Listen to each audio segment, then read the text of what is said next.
Taping the whole thing.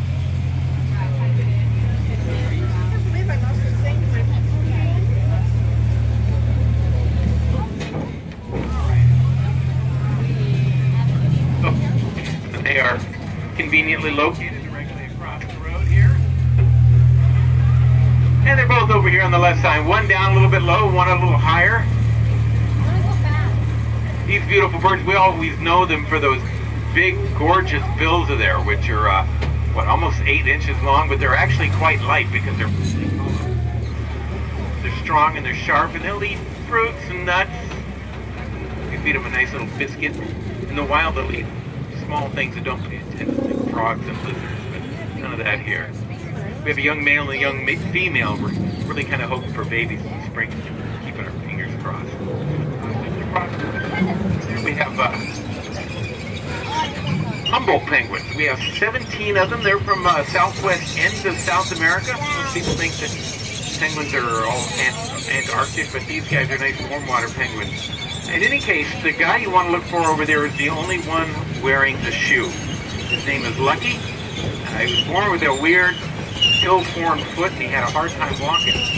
So the Tiva people out in Goleta, shoes, sandals, shoes like I'm wearing, they designed the shoe that he's wearing, and it works like a charm. He gets around just great. Walking, swim, waddling, you name it. Have a girlfriend. Plus, they promised him free shoes for the rest of his life, so not too bad. More waterfowl over here. Black swans. These are Australian. Beautiful birds. Have the longest necks of any of the swans. Also known as being the most ill-tempered of the lot. Ill-tempered. If you see one, don't go near it if it comes out of the water. It would love to bite you.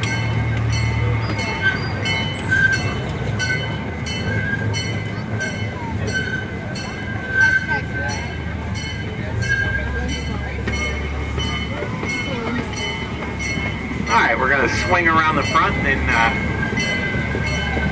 take a little behind the scenes tour.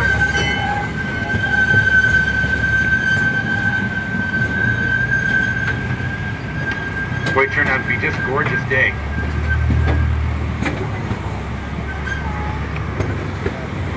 Seeing these green dumpsters, you know, our elephants eat about 150 pounds of food each every single day. And that waste, what do we do with all that waste? It actually all gets composted. We do a lot of composting. That's what the green ones are there for. I bet it makes some pretty fantastic compost. Anyways, let's talk about our Discovery Pavilion. That's it with the blue awning. A really nice building that opened up just last year. Its main mission is education. We have classrooms and the like.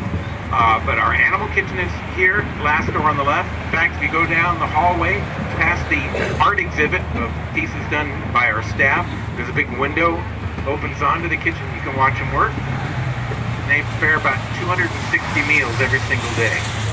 95,000 a year. They are busy. Animal hospital right here. Having everything we need inside to take care of our animals, and that's everything really insects to the elephants. Although neither the elephants nor the giraffes get inside, we go to them.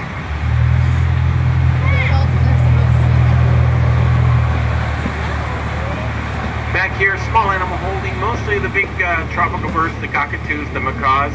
This is where they come at the end of the day, spend the night. See that quarantine holding sign? Right in there right now we have a new Asian water monitor. It's pretty cute. It's only a couple of feet long now, but it's going to be 6 or 7 feet long. Pretty neat. A monitor lizard. Yeah. It's going to be awesome to see. Approaching our train barn. You guys are riding on the train Emmett, the red one. He's our newest one in the barn right there. That blue one is Kate. And they were named by our sponsors, the Duncan family, the really, really nice people who own and operate all the Rusty's Pizza Parlors there in town. Oh, there you go. There's the blue one. Alright, as we come around the corner, there they are. Look at our white-handed gibbons. This is Gibbon Island. If we look over on the left side there, you see Gulliver literally hanging out. The dark one holding on to that rope.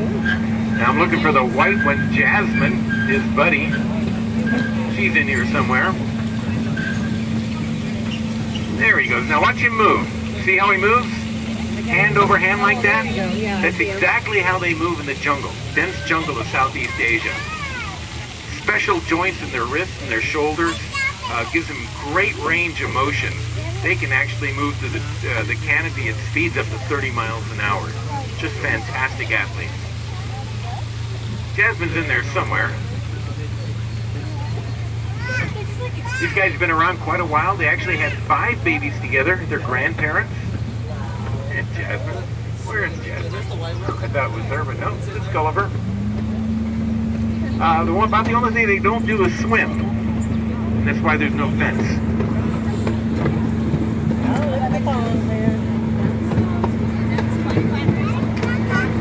Alright, this is the Andre Clark Bird Refuge over here. Lovely spot. Those birds there, those are coots, or also known as mud hens. Mud hens, okay. I know that one. Depending on the time of year, they can have as many as 100 species of birds. Basically from hummingbirds to herons.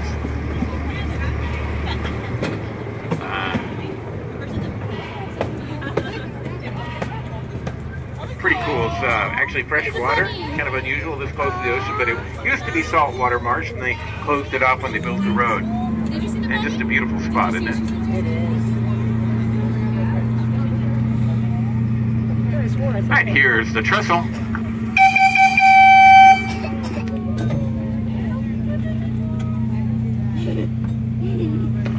Alright, now as we cross the trestle here, we're looking for our California condors. And oh, there goes one flying right now.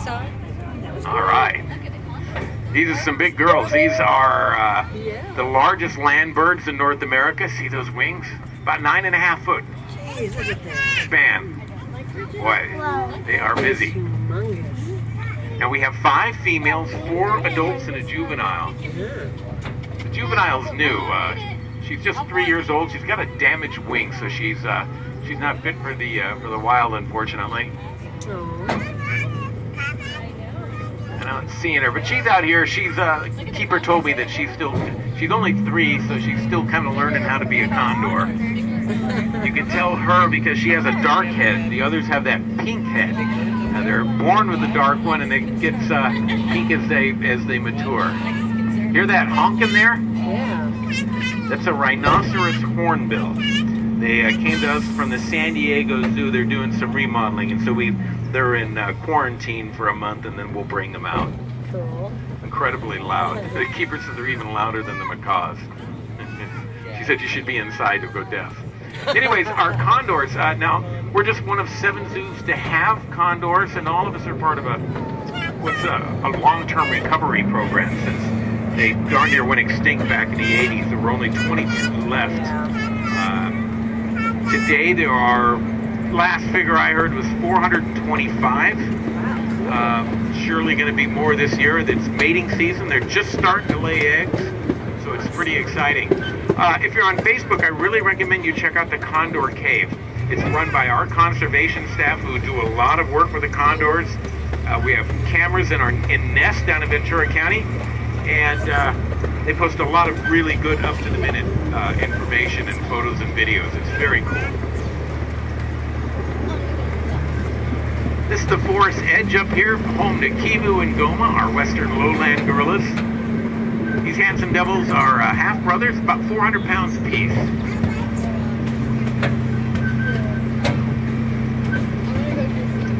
Sadly, these are the most numerous of the 4 species, but they're still critically endangered by really habitat loss and poaching.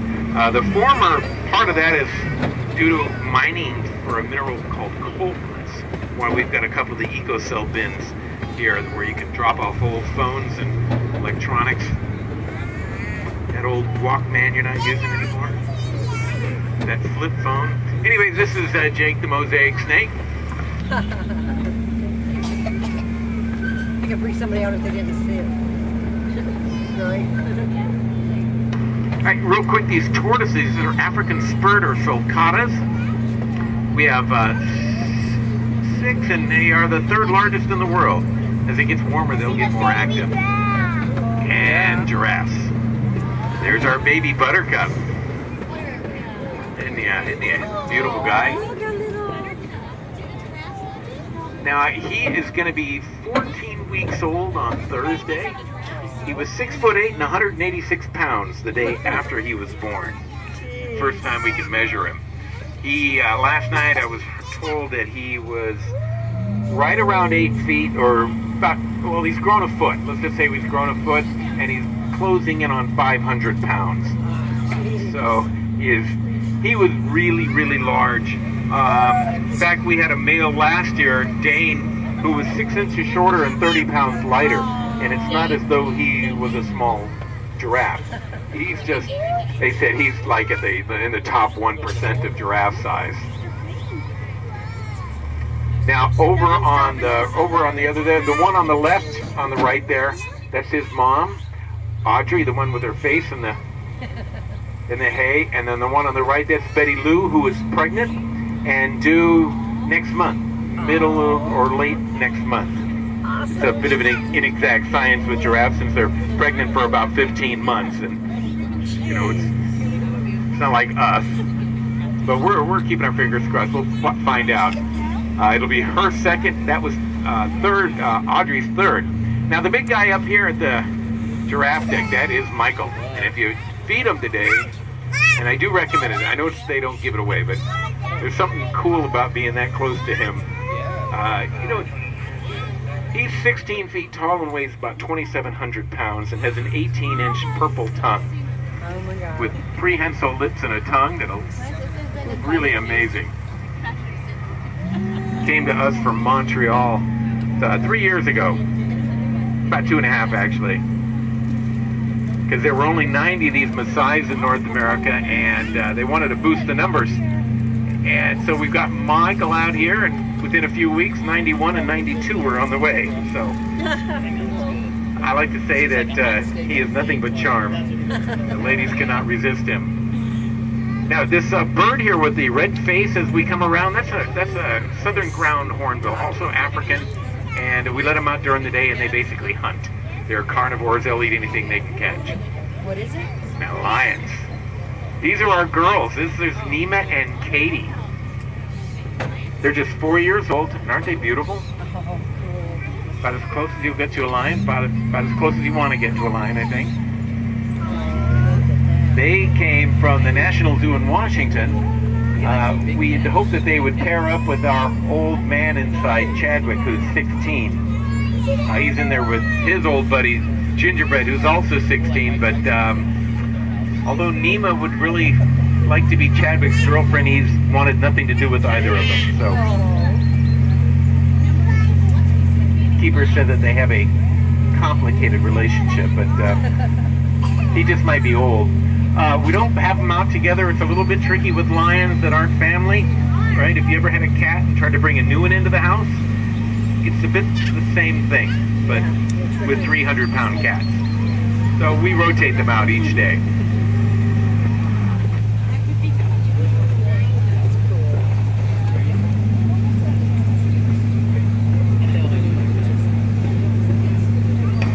Our little zoo is just a little bit under 30 acres, some pretty prime real estate. Our lions and giraffes, a view of the ocean. Anyways, when we opened in 1963, quite a different place then. Just had a few farm animals that you could go in and pet. We also had Mary Lou, our alligator, not part of the petting. She's still with us. She's over just past the tropical aviary. Today we have over 500 individual animals and right around 150 species. Come a long, long way.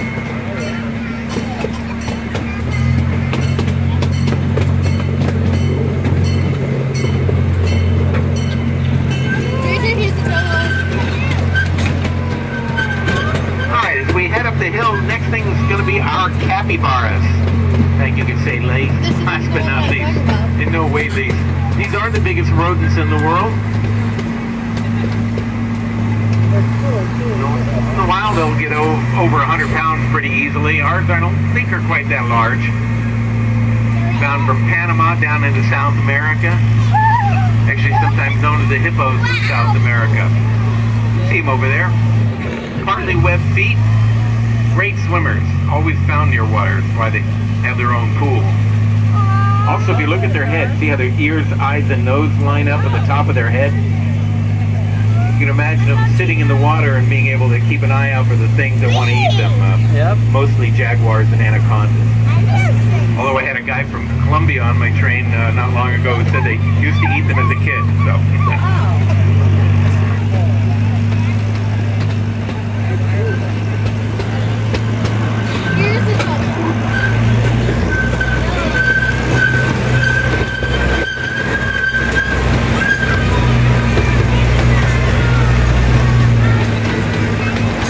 Alright guys, thanks so much for riding with us today. Let's stay seated till we come to a full stop.